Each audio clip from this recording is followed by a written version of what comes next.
It's here, my new phone. Šta te znaš o ljubavi?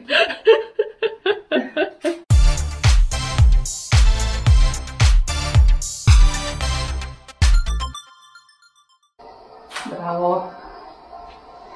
A šolja nevena, ako znaš da se nema slikanja bez šolja. Daj mi to kako otvaraš, to molim te s tom, tako kako si pošla da otvori na pola. Eto, ostane tako. Tam se najviše opada, ostane tako. Ok.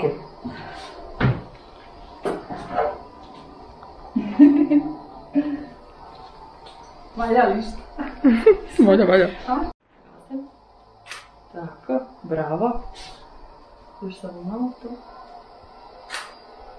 Ok, ovi ne mogu samo... Ćao ljudi, danas ćemo da pričamo o nezi kose, tačnije o nekoliko trikova ili malih savjeta kako da perete kosu i da vam ona bude lepša, sjajna i naravno negovana. Ja ću da koristim ova dva šampona. U pitanju su šamponi Nature Box iz DM-a. Ja sam odabrala ove sa maslinovim uljem.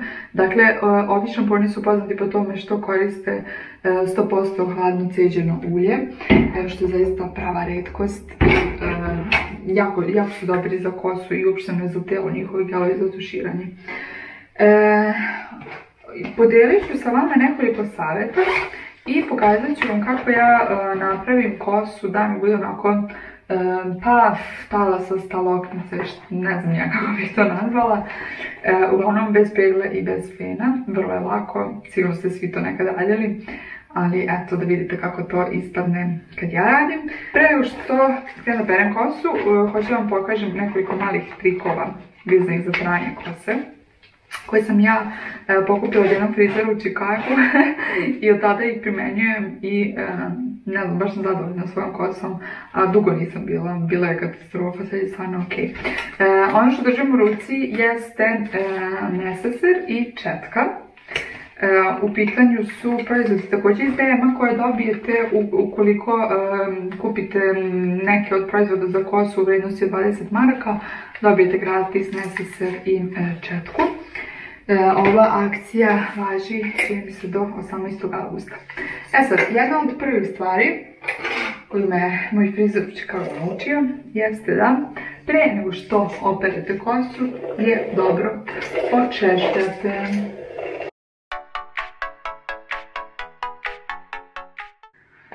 Pre samog šamponiranja kosu je potrebno jako dobro pokvasiti. Često mnogi od nas, ja sam to preradila, stavimo samo malo pod tuš, čisto malo pokvasimo kosu i onda nanosimo šampon i krećemo sa pranjem. To je pogrešno, potrebno je dakle da neka 2-3 minuta dobro nakvasite cijelu kosu i tek onda stavite šampon. Što se tiče regeneratora, potrebno je da ga nanesete negde od sredine kose ka dole i da krajeve dobro potopite i bukvalno ih utrljate. Ono što je isto super da uradite jeste da uzmete jednu šnalu i kada utrljate regenerator, nikada ga ne utrljavajte u teme. Kada utrljate regenerator, lepo zavežete, tačno pokupite kosu u šnalu i istušivate se. Malo uživate, ostavite neka 2, 3, 5 minuta da regenerator deluje i tek onda ispira. Kosu ni slučajno ne češajte dok je skroz mokra. Ono što najbolje da uradite nakon pranja kose jeste da je malo istrljate frotirskim peškirom. Možete da promijenite 2 peškira da ona lepo upije svu vlagu i nikako nemojte da je onako cizite bukvalno kad je operete, nego samo uzmete peškir i nežno onako utapkajte svu tu vodu. Ja sam napisala listu, zato čitam s telefona. Izbjegavati fen. Mislim, ovo je ono, čuli ste milion puta, ali stvarno pokušajte se pridržavate ovoga jer fen kakav god daje, sigurno da imam dobrih proizvoda i oni koji manje oštećuju i tako dalje, ali trudite se pogotovo leti da što manje koristite fen i da pustite kosu da se prirodno osuši. Meni to nekad zna biti pravi izazov zato što meni je kosa jako gusta i joj nekad treba ceo dan da se osuši, ali trudim se da kosu operem dosta pre spavanja pa da ima vremena da se koliko toliko osuši. To je to u suštini.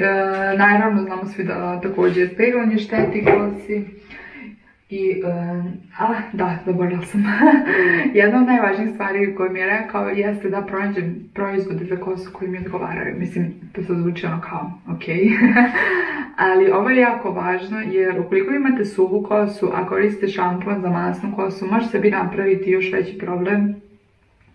Tako da probajte da pronađete proizvode koji vam baš onako odgovaraju. Meni su ovaj Nature Box šamponi jako dobri zato što, kažem, sadrže ta neka prirodna ulja. Moja kosa se dosta suva i onda mi ta ulja tako je nekako nahrane i baš vidim razliku kad perem sa njim i kad perem sa nekim drugim. Tako da, eto, isprobajte, pogotovo ako vam je kosa suva, isprobajte neke od ovih šampona, da će vam pomoći.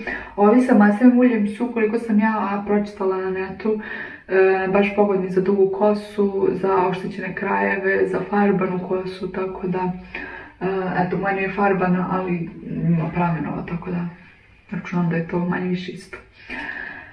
Eto, uglavnom, to je to. Ovdje oberem kosu i sada ćete vidjeti kako ja pravim svoju letnju frizuricu bez pena i bez peka. Evo mi ljudi, oprala sam kosu, sada ću držati ovaj peškir ovako nekih 10 minuta.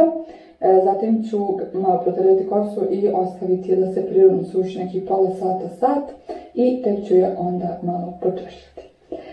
Kada to završim, onda prelazimo na sljedeći korak do naše super frizurice.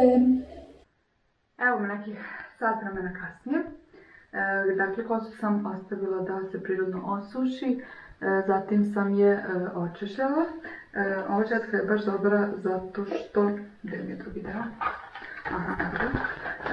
Zato što, ja sam tak sad skontala kad sam se češljala. Ima ova dva dela, a ovo je onaj, ne znam, možete vidjeti, koji je super kad imate lokne pa hoćete onako samo da ih rastresete i malo onako prođete prstima. Ova četka je za to, onako ređa, a ovo je ono standardna četka. Dlake se veoma lako sadaju, tako. I lepo radite ovo i staje u torbu, što je super kad ne vidite, znači meni kosa na sve strane. Evo, to je to.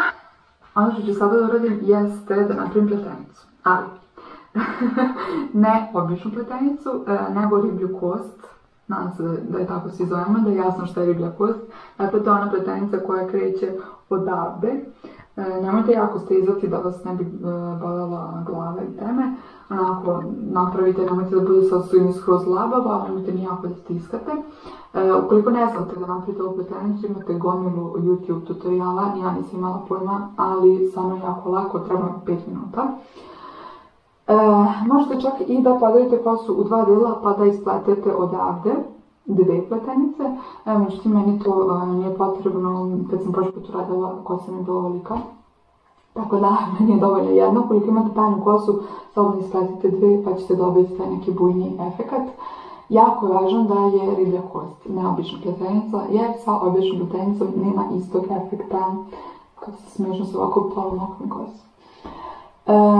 Dakle, znači, važno je da je kosa polumokra, ne skroz suva, ne skroz mokra, taman onako polumokra.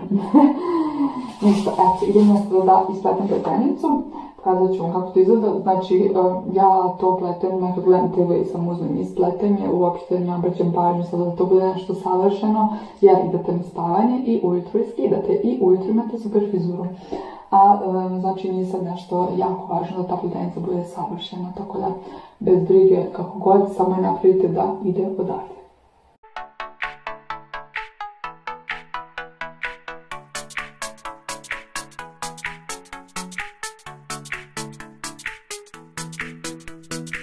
Ljudi, dobro jutro. Vidite kako sam čupala. Sada ćemo da raspletemo pletenicu.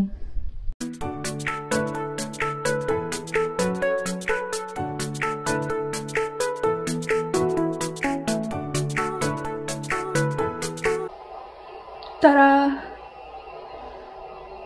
Evo ih lokne.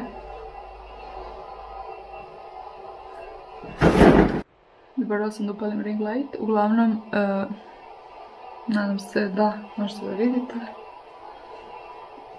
Meni je ovo sasvim ok frizura za leto.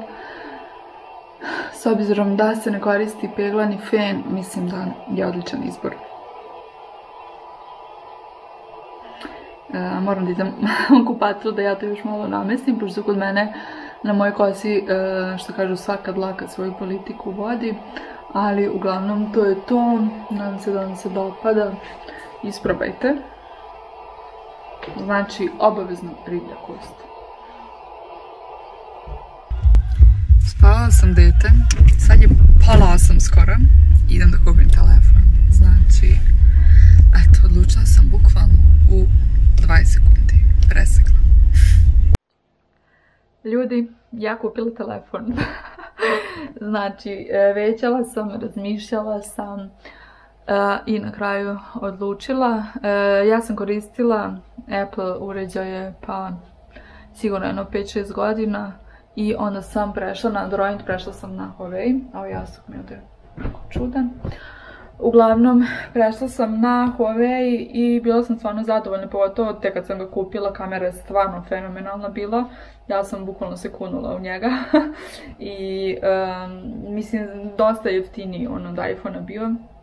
Tada najnoviji iPhone i najnoviji Huawei bila je neka značajna razlika, tako da sam ja tada uzela Huawei i na nagovor svog supruga i prešla sa Apple na Huawei, a s tim da ja koristim i MacBook, bilo mi je zaista malo nezgodno da se naviknem i sve to, međutim navikla sam se sve ok, koristila sam Huawei nekih pa godinu i po sigurno, međutim u posljednje vreme, možda čak i 2 godine, u posljednje vreme primećujem da mi razne aplikacije koče, pogotovo Instagram i pogotovo neke aplikacije za uređivanje videa, storija i tako dalje, što je meni baš bitno i što me baš onako izbaci iz takta i što mi oduzme puno vremena jer ja nekad uradim sve, pripremim i hoću da objavim, on se sam zacrni, izađe iz aplikacije, pa onda sve ponovo, znači koliko puta sam se snimala, 6 puta za story, pa mi isecka storije, pa mi se ne čuje zvuk, ljudi se žale i tako dalje.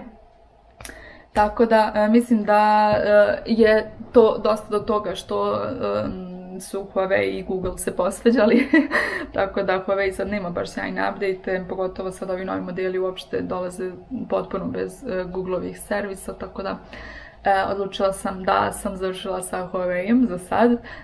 Kažem, kamera stvarno nema šta, odlična, ali za ove neke stvari koje meni trebaju mislim da nije baš pravi izbor.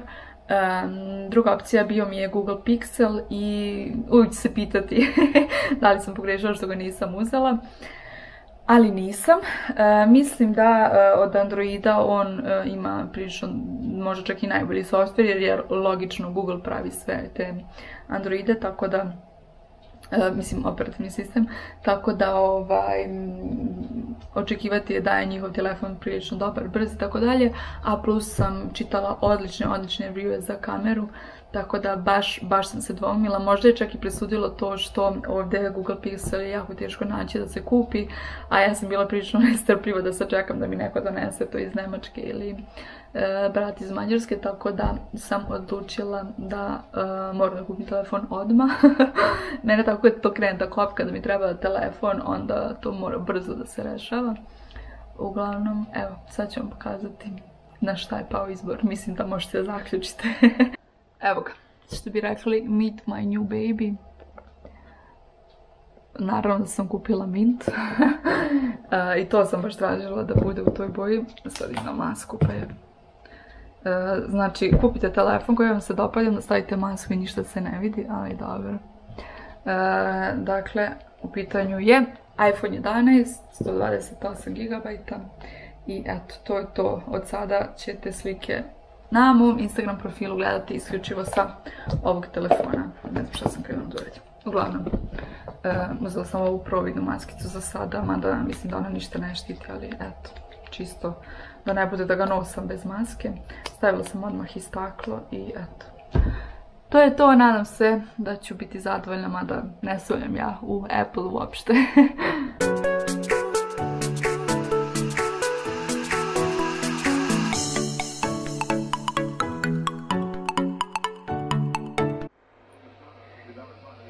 Prva stvar, prebacujemo sve sa starog telefona na novi i ovo će potrajati